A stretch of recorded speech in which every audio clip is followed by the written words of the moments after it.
Hello good evening students, मेरा नाम है सौरभ शर्मा और आज की इस वीडियो लेक्चर में हम लोग डिस्कस करेंगे Harappan and contemporary Mesopotamia civilisation के बारे में। पहले तो स्टूडेंट्स मैं आपसे बेसिकली डिस्कस करता हूँ what is the meaning by civilizations. Students basically civilization का मतलब होता है ऐसी जगह जहाँ पे लोग proper town planning, well economic, arts, craft, religion activity को जहाँ पे लोग फॉलो करते हैं उसी को हम बोलते हैं सिविलाइजेशंस। इस चैप्टर में बेसिकली हम पढ़ेंगे दो सिविलाइजेशन के बारे में। एक है आपकी हड़प्पा जो आपके भारत से संबंधित है, जिसका लिंक आपके इंडिया से है। वहीं दूसरी जो सिविलाइजेशन है उसका नाम है आपका मेसोपोटामिया जो आज के इराक से बिलोंग करती है। तो इसी के इर्द गिर्द हमारा चैप्टर घूमेगा। Let us guys begin the video without waste a lots of time. वैसे तो स्टूडेंट्स इसके अराउंड 1300 से ज़्यादा साइट पाई गई हैं, बट यहाँ पे जो मोस्ट इम्पॉर्टेंट साइट्स है वो है आपकी मोहनजोदारो और सेकेंड है आपकी हड़प्पा। जब हम बात करें 1921 में मोहनजोदारो की खोज की गई थी और यह खोज किसी और ने नहीं, it found by Dayaram Sahni. Harappa की खोज HD, आप ऐसे नाम याद रख सकते हैं। हड़प्पा = D मतलब दयाराम साहनी। वहीं दूसरी ओर बात करें मोहनजोदारो के बारे में तो आपके मोहनजोदारो की खोज किसने की थी? राखालदास बनर्जी ने, मतलब मिस्टर ने। तो ये शॉर्ट ट्रिक है जिससे आप इसके नाम को याद रख सकते हो फॉर MCQ पर्पस। और इन दोनों को जो फाइंड आउट किया गया था वो टाइम एरा था आपका 1921 और सेकंड था आपका 1922। कुछ इम्पोर्टेंस फैक्ट इस सभ्यता की पढ़ लेते हैं। जैसे फर्स्ट है आपका 4500 साल पहले। कहते हैं ये सभ्यता 4500 साल पहले पाई गई थी। और इस चैप्टर का नाम हड़प्पा क्यों रखा गया है, क्या रीज़न है इसका नाम हड़प्पा रखा है? And Harappa was the first city of discovered. कहते हैं हड़प्पा जो है पहली सिटी डिस्कवर्ड हुई थी, इसी के नाम पे इस पूरी सिविलाइजेशन का नाम रखा गया हड़प्पा।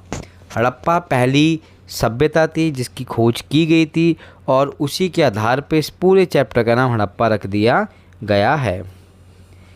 वहीं नेक्स्ट जो सिविलाइजेशन है उसका नाम है आपका मोहनजोदारो।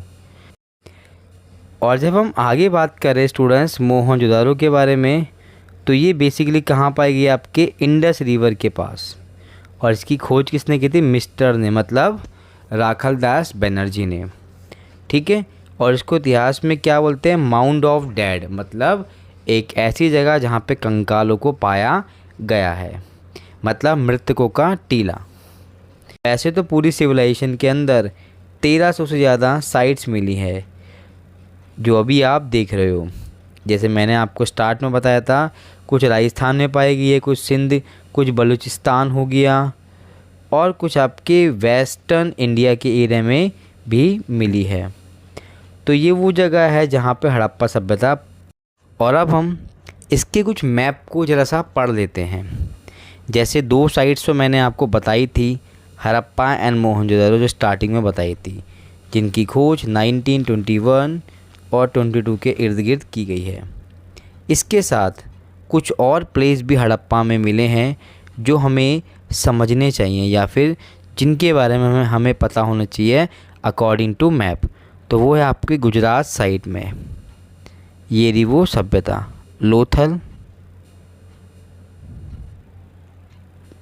लोथल के साथ आपकी एक और साइट थी धोलावीरा जो आपके गुजरात में पाई गई है। वहीं साथ में रोपड़, ये पंजाब की सभ्यता है, उसके बाद राखीगढ़ी। तो ये वो साइट्स हैं हड़प्पा सभ्यता की जो हमें मैप में हमेशा पूछी जाती हैं, जिसका आप लोग स्क्रीनशॉट ले सकते हैं। चलिए स्टूडेंट्स, नाउ अब थोड़े से फीचर्स के बारे में पढ़ लेते हैं इंडस वैली सिविलाइजेशन के बारे में। पहली बात, इंडस वैली क्यों बोलते हैं? तो जैसे कि मैंने आपको बताया था, क्योंकि यहाँ पे इंडस रिवर पाई गई है, इसीलिए इसको इंडस रिवर भी सिविलाइजेशन के नाम से जाना जाता है। क्योंकि यहाँ पे सिंधु नदी मिली है, मतलब इंडस रिवर, इसी के आधार पे इसका नाम इंडस वैली सिविलाइजेशन में रखा गया है, जिसकी खोज की गई थी आपकी 2600 से लेके 1900 के टाइम एरा के बीच में। नाउ द फीचर्स के इसकी बेसिकली विशेषता क्या थी? Systematic plan city, well develop road and grid pattern, remarkable planning house जैसे अभी आप इमेज में देख रहे हैं, और एक्सीलेंट ड्रेनेज सिस्टम। ये वो 4 व्यवस्था थी या 4 वो मैनेजमेंट था जो हड़प्पा सभ्यता में खुदाई के दौरान मिला है, जो इसको बाकी सभी सिविलाइजेशन से अलग बनाता है, चाहे वो आपके मेसोपोटामिया हो या फिर कोई और।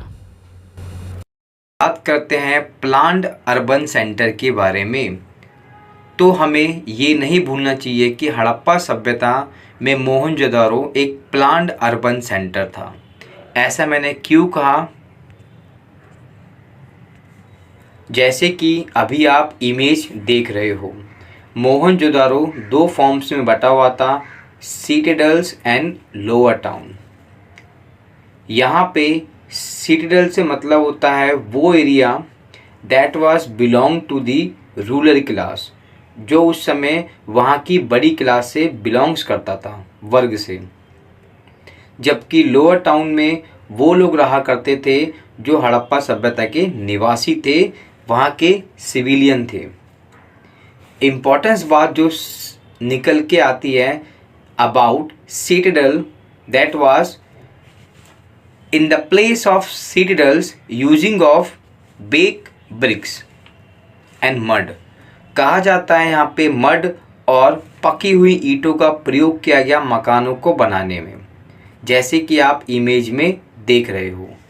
क्योंकि इस समय जो मकान बनाए गए थे वो बेसिकली प्लेटफॉर्म के द्वारा बनाए गए थे, ताकि मकानों को हाइट मिल सके। और यही कारण था कि प्लेटफॉर्म होने के कारण इस एरिया को हमेशा कंसीडर किया जाता है लोअर टाउन से बड़ा।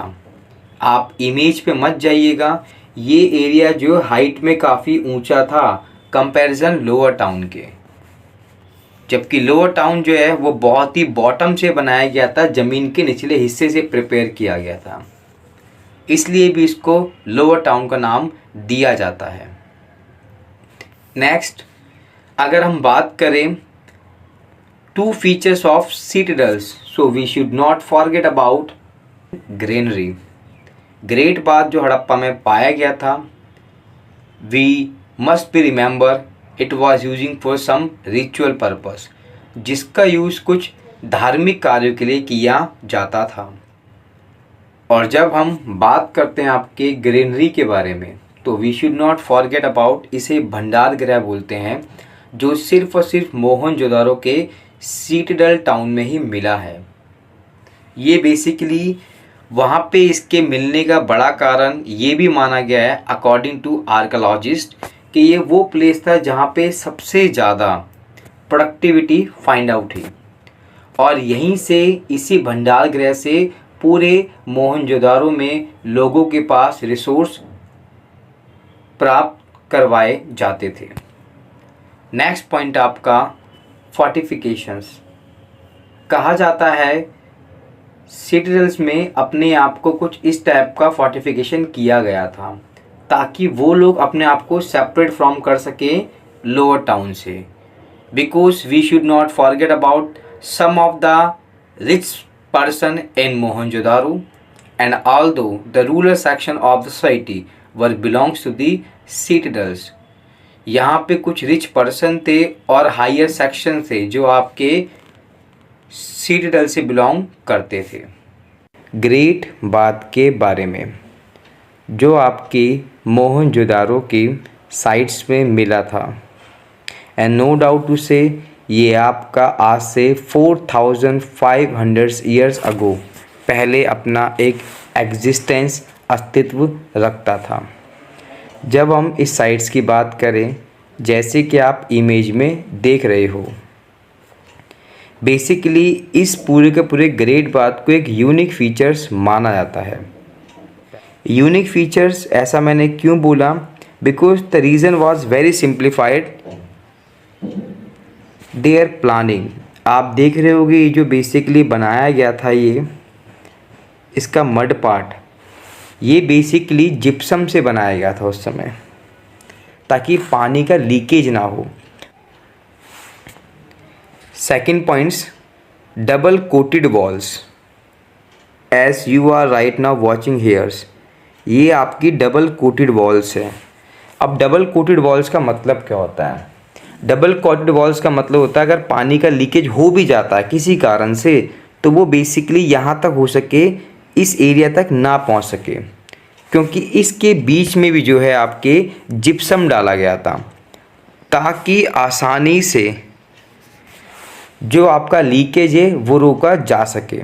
अब हम बात करते हैं इसके इन दो स्टेयर्स के बारे में जो आपके नॉर्थ एंड साउथ में हमें मिली थी। कहा जाता है इन दो स्टेयर्स का पर्पस ये था ताकि इस कुंड के अंदर लोग जा सके और पानी को ला के इस एरिया में, जो आपको हल्के हल्के बात दिख रहे हैं, जिनका ऑलमोस्ट एग्जिस्टेंस ख़त्म हो चुका है बिल्कुल। कहा जाता है इस समय जो है इन एरिया पे मॉन्क आते थे और वो सन्यासी यहाँ से पानी लेके यहाँ पे स्नान करते थे। तो अब हम बात करते हैं the purpose to making this distinctive features. इस बेसिकली बेहतर फीचर्स को बनाने का कारण क्या था? तो वो था रिचुअल पर्पस। सिटाडेल में जो आपका ग्रेट बाथ मिला है वो अपने रिचुअल पर्पस के लिए बहुत फेमस था। जो भी धार्मिक कार्यकलाप होते थे वो सारे यहीं पर